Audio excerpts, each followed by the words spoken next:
ಆತ್ಮೀಯ H16 news ವೀಕ್ಷಕರೇ, ನಾನು ನಿಮ್ಮ MI ಅಥವಾ ಮಲ್ಲಪ್ಪ ಜೋತ ಅವರು. ನಮ್ಮ ಮೋದಿಯವರಿಂದ ಒಂದು ದೊಡ್ಡ ಐತಿಹಾಸಿಕ ತಪ್ಪಂತ ನಾವು ಹೇಳಬೇಕಾಗಿದೆ.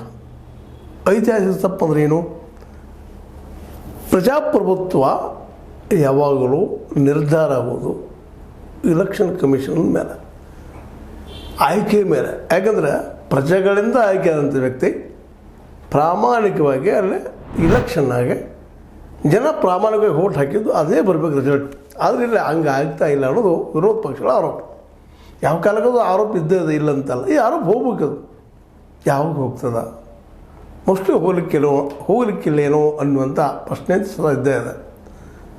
ಹಿಂದೆ ಜನಸಂಘ ಆಗಿರ್ಬೋದು, BJP ಆಗಿರ್ಬೋದು, ಇನ್ನೊಂದು ವಿರೋಧ ಪಕ್ಷ ಆಗಿರ್ಬೋದು, ಕಾಂಗ್ರೆಸ್ಸನ್ನು ವಿರೋಧಿಸ್ತಾ ಇದ್ರು. ಇಲ್ಲ, ಈ ಒಂದು ಚುನಾವಣಾ ಆಯೋಗವನ್ನು ತನ್ನ ಕೈಗೊಂಬೆ ಮಾಡ್ಕೊಂಡಿದ್ದಾರೆ ಅಂತ. ಇವತ್ತಂತೆ ಕಾನೂನು ಕೈಗೊಂಬೆ ಆಗ್ಯದ.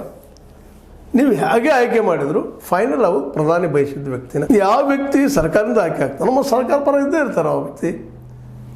ಅವರು ದೇವಮಾನವಲ್ಲ, ಚುನಾವಣಾ ಆಯುಕ್ತ, ಮುಖ್ಯ ಚುನಾವಣಾ ಆಯುಕ್ತ. ಯಾಕಂದರೆ ಅವರು ಮನುಷ್ಯರನ್ನ.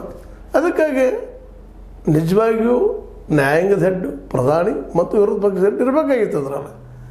ಅಂದಾಗ ಒಂದು ಸ್ವಲ್ಪ 90% ಅಥವಾ 95% ಪ್ರಜಾಪ್ರಭುತ್ವ ಉಸಿರು ಬಂದಂಗೆ ಆಗ್ತಿತ್ತು. ಇವತ್ತಿಲ್ಲ. ಇವತ್ತೇನಾಗಿಬಿಟ್ಟದಪ್ಪ ಅಂದ್ರೆ ಪ್ರಧಾನಿ ಮತ್ತು ಇನ್ನೊಬ್ಬ ಕ್ಯಾಬಿನೆಟ್ ಮಿನಿಸ್ಟರ್ ಏನು ಹೇಳ್ತಾರೆ ಅದು ಫೈನಲ್. ಅದಕ್ಕೇನು ಪ್ರಶ್ನೆ ಇಲ್ಲ, ಎಲ್ಲಿ ಹೋಗುವಾಗಿಲ್ಲ. ಈಗ ಆಲ್ರೆಡಿ ಕಾನೂನು ಆಗಿದೆ. ಅದು ತಪ್ಪದ ಕಾನೂನು, ಎಲ್ಲರಿಗೂ ಗೊತ್ತಾಗ್ತದೆ. ಮೆಜಾರಿಟಿ ಕ್ಯಾರಿ ಅಂತ ಅಂದಂಗೆ ಆಗಿದೆ ಭಾಳ ಪರಿಸ್ಥಿತಿ.